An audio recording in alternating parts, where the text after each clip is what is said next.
경제 소식을 빠르고 친절하게 전달해 드립니다. 스타트 경제, 오늘은 석병훈 이화여대 경제학과 교수와 함께하겠습니다. 어서 오십시오, 교수님. 안녕하십니까? 안녕하십니까? 자, 8월 1일이 다가오고 있습니다. 이번 주에 우리나라 포함해서 여러 이야기가 들려올 것 같은데 그중에 가장 관심을 모았던 거가 이제 유럽연합 그리고 중국과 어떤 협상을 하느냐일 것 같습니다.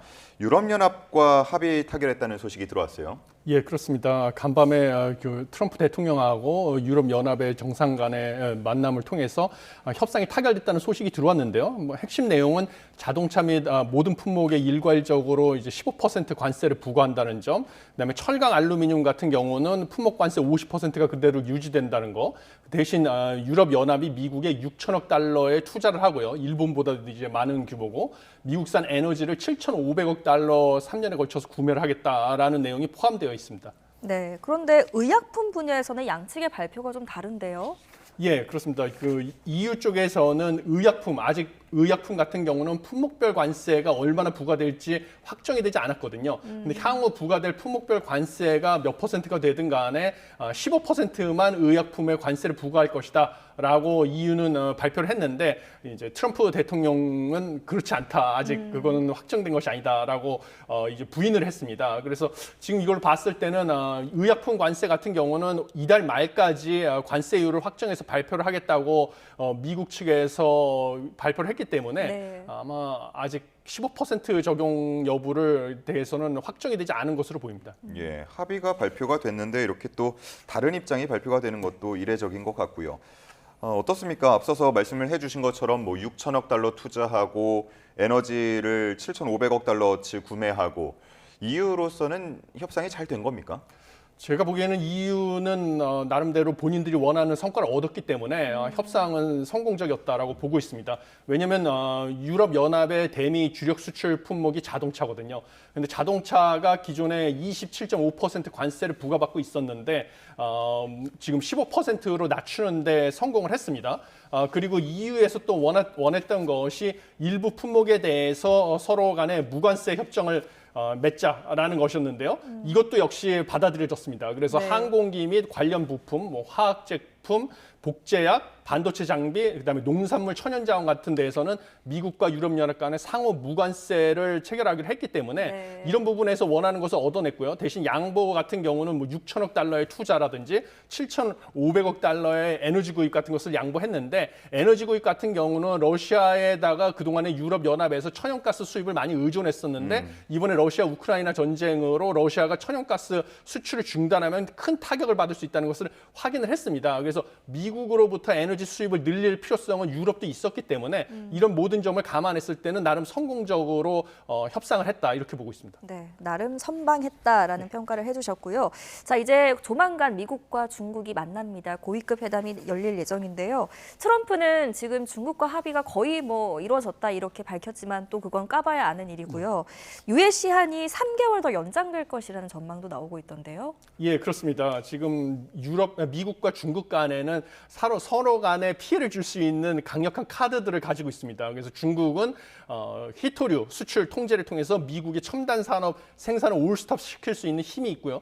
미국 같은 경우는 중국의 과잉 생산된 제품을 받아주는 수출할 수 있는 최대 수출 시장이기 때문에 역시 미국도 중국을 위협할 수 있는 힘이 있어서 양국이 뭔가 균형점을 찾기까지는 조금 더 시간이 필요할 것이다라고 보고 있습니다. 그 결과 이번에 90일간 관세 휴전, 전쟁 휴전을 추가 연장할 것이 유력하다는 보도가 나왔고요. 이 경우에는 11월 달까지 지금 관세 부과 유예가 지속될 것이다라고 보여집니다. 그런데 이번 협상에서는 아직 그럼 기간이 연장이 되니까 양측 간의 그 원하는 요구 사항들을 또 교환할 것으로 보이는데 중국은 이게 과잉 생산 관련된 거를 줄이라, 내수 시장에 갖다 팔아라, 미국으로 수출하지 말고 이거를 미국이 요구할 것으로 보이고요. 중국 같은 경우는 미국이 펜타닐, 마약류 관련된 펜타닐을 수출한다고 해서 부과한 관세에 대해서 기준을 명확히 하라 이런 것들을 요구하는 것이 핵심 쟁점이 될 것으로 보여집니다. 예. 이제 우리도 협상 시한이 나흘 앞으로 다가왔잖아요. 예. 중국은 어떻게 될지 좀 두고 봐야겠습니다만 일본에 이어서 EU까지 협상을 하는 모습이라서 우리 입장에는 어떻겠습니까? 이런 게 좀 부담이나 압박으로 느껴질까요? 예, 당연히 지금 EU와의 협상도 타결이 됐고요. 그다음에 EU에서 관세 같은 경우도 자동차 산업에서도 15% 적용되는 거로 인하가 됐기 때문에 오늘 이 순간부터 우리나라의 대미 협상력은 더 낮아졌다라고 보시면 되겠습니다. 왜냐하면 유럽연합에 포함된 독일 같은 경우는요, 미국의 수출 시장에서 우리와 수출 제품이 많이 겹치는 소위 말하는 수출 경합도가 일본 다음으로 높은 나라입니다. 네. 근데 독일도 일본과 동일하게 자동차에서 15% 관세, 그다음에 그 외에 품목 관세가 부과되지 않은 상품들에 대해서 15%로 상호 관세를 낮췄거든요.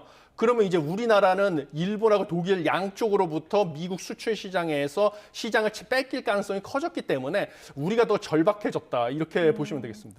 만약에 이번에 타결이 안 된다면 예정되어 있는 25% 관세가 그대로 적용돼야 되는 상황을 맞이할 수밖에 없는 겁니까? 예, 지금 현 시점에서는 그럴 가능성이 크다고 보여집니다. 왜냐하면 미국이 생각하는 대규모 개방 경제들, 그러니까 세계 시장 가격에 영향을 미칠 정도로 경제 규모가 큰 주요 나라들과 이미 협상이 타결이 돼가고 있거든요. 예. 중국은 90일간 유예하기로 했고 유럽연합, 일본과는 무역 협상이 타결이 됐기 때문에 사실 우리나라는 안타깝지만 경제 규모가 일본의 GDP 기준으로 2배, 2분의 1밖에 안 되는 상황이다 보니까 소규모 개방 경제라고 해서 세계 시장 가격에 영향을 미칠 정도로 경제 규모가 크지 않은 나라입니다. 네. 그래서 미국의 입장에서는 당장 8월 1일까지 협상이 타결이 되지 않을 경우에 우리에게 예고된 대로 상호 관세를 부과를 해도 미국보다는 한국 측의 피해가 더 커서 본인들의 협상력 강화를 위해서는 8월 1일에 그대로 협상이 안 되면 부과될 것으로 생각합니다. 예, 지금 뭐 예상되는 그 피해라고 하는 부분에 대해서 화면에도 잠깐 나왔는데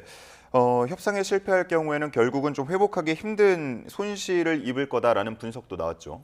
예, 대외경제정책연구원에서는 미국 관세 정책이 지금 예고된 대로 강행이 될 경우에는 실질 GDP가 아주 중장기적으로도 0.3에서 0.4% 감소할 것이다라고 지금 보고가 됐습니다. 근데 더 놀라운 사실은 이 전망에는 일본, 그다음에 이번에 독일 같이 미국에서 우리가 수출 시장에서 경쟁하는 주요 경쟁국의 관세 수준이 15%로 낮아진 게 반영이 되지 않았거든요. 그러면 이거를 반영해서 다시 전망을 하게 되면 우리의 실질 GDP가 더 큰 폭으로 감소할 수 있다. 그래서 0.3에서 0.4면 얼마나 크냐면 올해 한국은행이 전망한 거 이게 0.8% 경제 성장률 전망했거든요. 근데 이거보다도 더 낮아지면 이제 뭐 0.5% 달성도 힘들 가능성이 있다. 이렇게 보고 있습니다.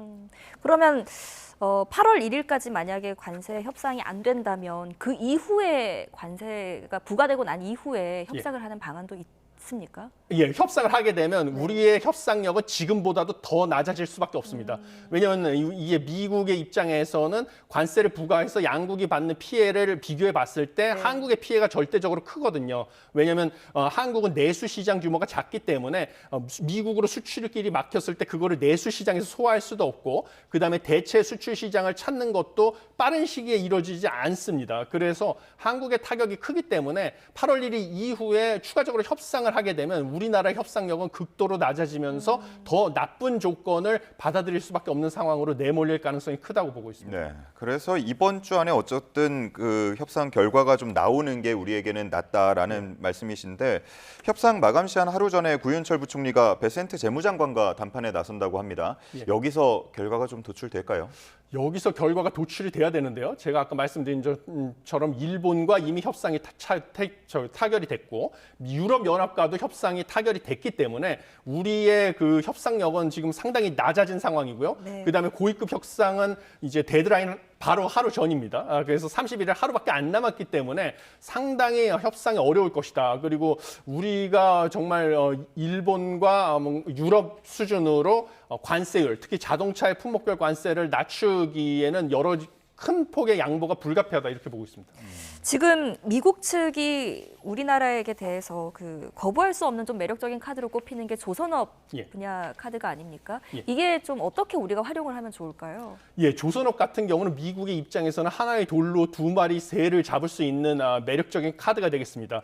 그래서 미국이 조선업에 지금 낙후가 돼 있는데요. 조선업에 우리와 기술 협력이나 여러 가지 산업 협력을 통해서 조선업 기술력을 향상시키고 조선업 일자리를 많이 창출하면 미국이 원하는 제조업 일자리 창출이라는 효과를 얻을 수 있습니다. 그건 내년 11월 중간 선거 승리를 위해서는 그 지역에서 지지율을 확보하기 위해서 필수적인 거고요. 두 번째는 대중국 견제를 강화할 수 있다. 왜냐하면 중국을 견제하기 위해서는 해군력을 강화시키는 게 필수적인데 지금 미국의 해군 군함을 갖다가 건조하거나 유지 보수하는 데 필요한 기술력이 부족한 상황입니다. 그래서 지금 중국 다음으로 세계 선박 지금 생산량 2위인 우리나라와 협력이 미국 입장에서도 절실한 것이고요. 근데 미국이 원하는 협력 방안은 기술 이전, 그다음에 미국 내에서 현지 생산을 늘리는 거, 그다음에 인력 공동 양성 이런 것들을 요구할 건데 기술 이전 같은 경우는 사실은 우리 입장에서는 우리 조선업의 강점이 미국한테 넘어가는 거기 때문에 네. 상당히 좀 주의가 필요하다고 보고요. 그다음에 미국 내에서 현지 생산을 늘리는 거 역시 우리의 제조업 일자리가 미국으로 뺏기는 거기 때문에 우리 입장에서도 협상은 여전히 쉽지 않을 것이다 이렇게 보고 있습니다. 네, 뭐 하나 쉬운 게 없습니다. 일단 우리의 뭐 여러 가지 목적 중에 하나, 목표 중에 하나가 자동차 관세율 15%는 최소한 달성을 해야 다른 뭐 국가와 비교했을 때 산업 경쟁력이 밀리지 않을 것 같은데 반대로 우리가 좀 내어줘야 할 것도 양보해야 할 것도 있지 않겠습니까? 어떤 부분이 꼽힙니까? 예, 지금 가장 많이 꼽히는 것은 일단 투자 규모는 일본이나 유럽 연합 수준으로 우리가 맞출 수는 없는 상황입니다. 예. 그래서 미국에서는 4천억 달러 투자라고 요구하는데 우리는 1,000억 달러 플러스 알파를 요구하는데 이것도 제가 보기에는 인상을 하는 게 불가피하고요. 그래서 4천억 달러까지는 못 가더라도 일본과 우리와의 경제 규모 차이를 비교했을 때 약 일본의 절반 수준인 2,500억 달러에서 3천억 달러 수준으로 내에서 합의를 하게 되면 선방한 것으로 보여지고요. 가장 중요한 것은 미국이 이번에 유럽 연합에도 요구했던 농산물, 축산물 시장의 개방을 들어줄 수밖에 없다 이렇게 보고 있습니다. 왜냐하면 안 그럴 경우에는 다른 쪽에서 어마어마하게 큰 피해가 예상이 되기 때문입니다. 그래서 농민과 축산업에 종사하시는 분들에게는 정부에서 다른 방식으로 지원 방안을 강구하더라도요. 농축산물에서 미국이 요구하는 쌀 시장 일부 개방하는 거하고 30개월령 이상 소고기 시장을 단계적으로 개방하는 방안이 들어갈 가능성이 크다고 보고 있습니다. 그다음에 에너지 조선업 같은 경우는 아까 말씀하신 것처럼 미국도 원하는 바이기 때문에 이거를 지렛대로 삼아야 되고요. 그다음에 중요한 이슈가 제기되는 게 지금 온라인 플랫폼법 예. 입법을 중단하라고 요구가 미국의 하원으로부터 왔다는 점입니다. 네. 그런데 이 온라인 플랫폼법 같은 경우는 이제 소위 말하는 독점이나 과점 사업자를 규제하겠다는 논리로 이제 뭐 매출액 기준이나 월간 사용자 수 기준으로 큰 플랫폼들에 대해서 정부가 규제를 강화하는 것을 기본 내용으로 하고 있습니다. 네. 근데 미국의 입장에서 봤을 때나 우리나라의 심지어 네이버나 카카오 같은 대규모 플랫폼에게도 피해가 갈 수 있는 법입니다. 그래서 미국의 입장에서 봤을 때 월간 사용자 수나 매출액이 상대적으로 적은 중국의 알리신, 테무는 규제를 피해가고요. 미국의 구글이나 넷플릭스, 뭐 아마존 같은 경우가 페이스북 같은 경우가 이제 규제 대상이 될 것 같으니까 중단하라고 하는 건데 이 플랫폼, 국내 플랫폼 산업 육성을 위해서도 제가 보기에도 온라인 플랫폼법에 대해서는 재검토가 필요하다 이렇게 보고 있습니다. 네. 자, 그런데 협상이 타결된다고 하더라도 그 이후에 또 고비가 남아 있더라고요. 바로 반도체 관세를 예. 발표하겠다 2주 뒤에 이런 입장을 밝혔는데 반도체는 또 우리 대미 수출 주력 상품이잖아요. 예. 우리 기업에 또 파장이 있을 수밖에 없을 것 같은데요. 예, 맞습니다. 반도체도 이제 지금 뭐 관세가 부과되고 있는 철강이라든지 그다음에 자동차에 못지않게 이제 미국의 주력 수출 품목인데요. 지금 무역 확장법 232조에 따라서 미국 국가 안보에 어떤 영향을 미치는지 미국 상무부에서 조사 중에 있습니다. 그런데 2주 안에 반도체 관세를 품목별 관세를 협의해서 발표하겠다고 예고를 했고 이번에 유럽 연합이 조기에 협상을 타결한 이유 중에 하나도 이 반도체 관련된 관세 또 우려한 점이 있었기 때문이다라고까지 밝혔습니다. 오늘. 네. 그렇기 때문에 이런 반도체 품목별 관세 부과 위협은 우리의 무역 협상에서도 상당히 한국을 압박할 수 있는 미국의 카드가 될 것으로 보이고요. 반면에 미국도 지금 반도체 같은 경우는 고부가 가치 메모리 반도체에서 한국에 대한 의존도가 크기 때문에 우리도 이 부분에 대해서 공급망에 협력하겠다는 측면에서 지렛대로 활용할 수 있는 여지는 있어가지고 좀 협상이 점점 복잡한 방식으로 꼬여가고 있는 점은 아쉽지만 뭔가 현명하게 대응할 수 있는 여지도 있다 이렇게 보고 있습니다. 네, 이번 주에 추가적으로 어떤 소식 들어오는지 한번 살펴봐야겠고요. 다음 주제 보겠습니다. 올해 상반기에 4대 금융지주가 이자 수익으로만 21조 원을 넘게 벌었다고 합니다. 이자 놀이라는 것에 대한 비판도 지금 나오고 있는데 뭐 이에 대해서 금융당국이 오늘 비공개로 간담회도 연다고요. 예, 그렇습니다. 지금 뭐 이재명 대통령이 수석보좌관 회의에서 이 4대 금융지주, 금융권의 이자 놀이를 경고하는 발언이 있었던 이후로 이제 금융위원회에서 금융위 부위원장 주재로 주요 금융업 협회들하고 오늘 비공개 간담회가 예정돼 있습니다. 조찬 간담회가 예정되어 있는데 그 배경은 지금 올해 상반기 기준으로요. 뭔가 그 우리나라 경제가 경기 침체 상황에서 어렵지 않은 부분이 없었음에도 불구하고 오히려 4대 금융그룹은 이자 이익만 합쳐서 21조 원에 달하는 이자 이익을 얻었다라는 점이 지금 비판의 대상으로 제기가 되고 있습니다. 그런데 4대 금융그룹 입장에서는요, 이 부분 같은 경우는 사실은 이제 기준금리가 인하하는 시점에 있어서 예금 금리는 낮춰왔지만 정부가 대출 규제를 자율적으로 하라고 이제 압박을 해오지 않았습니까? 그런 측면에서 지금 대출을 갖다가 금리를 높이는 방식으로 대출 증가를 억제하는 식으로 대응을 하다 보니까 이자 이익이 늘어났던 것으로 보여집니다. 그래서 이런 부분에 대해서 양측이 좀 지나치게 관치금융 논란이 제기되지 않는 범위 내에서 뭐 협의를 할 수 있는 방안이 도출되기를 바랍니다. 예. 네, 이재명 대통령은 또 금융권에 지금 투자 확대 당부하고 있는데 인공지능이나 바이오 산업 투자 확대를 위해서 구상 중인 게 지금 100조 국민 펀드인데요. 여기에 대해서도 좀 논의가 이루어지겠습니까? 어떻게 보세요? 예, 이번에 논의되는 사항 중에 하나가 바로 지금 부동산 시장으로 은행 자금이 몰리는 것을 줄이고 대신에 뭐 우리 미래 먹거리 산업이라든지 기업 대출 쪽으로 은행이 자금 지원할 방안을 논의하는 것이 또 다른 목적이라고 지금 알려져 있습니다. 그런데 여러 가지 이유로 기업 대출을 늘리기도 쉽지 않은 상황입니다. 은행 입장에서는. 왜냐하면 지금 우리가 경기 침체 상황이고요. 그다음 미국과의 관세 협상의 불확실성이 크기 때문에 기업의 입장에서도 대규모 투자 결정을 하기 쉽지 어려운 상황입니다. 대규모 투자 결정을 하기가. 그러면 투자 결정이 없으면 대출이 필요가 없겠죠. 투자를 할 일이 없는데. 그렇기 때문에 기업에다가 아무리 대출을 늘리고자 하려고 해도 대출에 대한 수요가 크지 않기 때문에 대출이 어려울 가능성이 있고요. 그다음에 반면에 지금 경기 침체 상황에서 대출이 필요한 기업들은 상대적으로 실적이 안 좋아서 어려움을 겪는 기업일 가능성이 크기 때문에 네. 이런 기업에 대한 대출을 늘리는 것도 또 역시 금융기관 입장에서는 위험이 큰 지원입니다. 그래서 이런 부분을 감안해서 뭔가 금융권과 현명한 방안을 도출할 필요성은 있다 이렇게 보고 있습니다. 네. 자, 끝으로 부동산 상황도 좀 보겠습니다. 627 규제가 이제 시행된 게 6월 28일이니까 오늘로 꼭 한 달이 됐습니다. 그동안의 정책 효과 어떻게 판단하세요?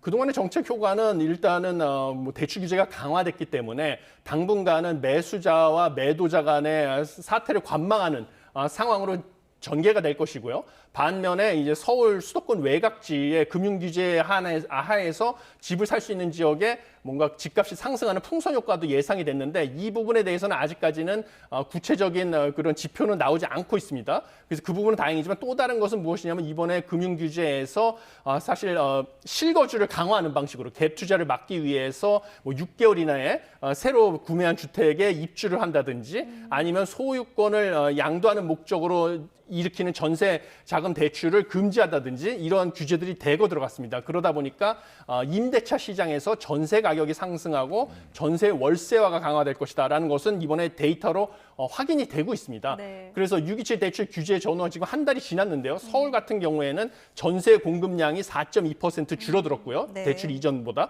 반면에 월세는 1.9% 늘어났습니다. 물량이.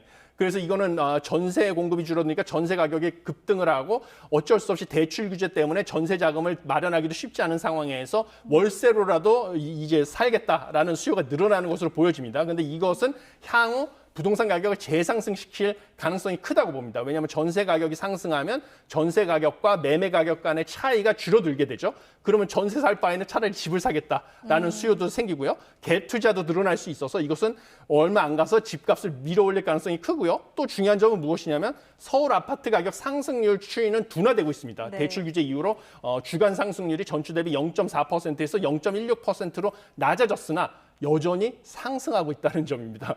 그렇기 때문에 지금 대출 규제로 인한 그 부동산 가격 억제 효과는 단기에 불과하고 한 6개월 뒤부터는 다시 상승할 가능성이 크다. 그래서 뭔가 공급 대책이 불가피하다 이렇게 보고 있습니다. 네, 마지막까지 공급 대책에 대한 이야기도 해주셨습니다.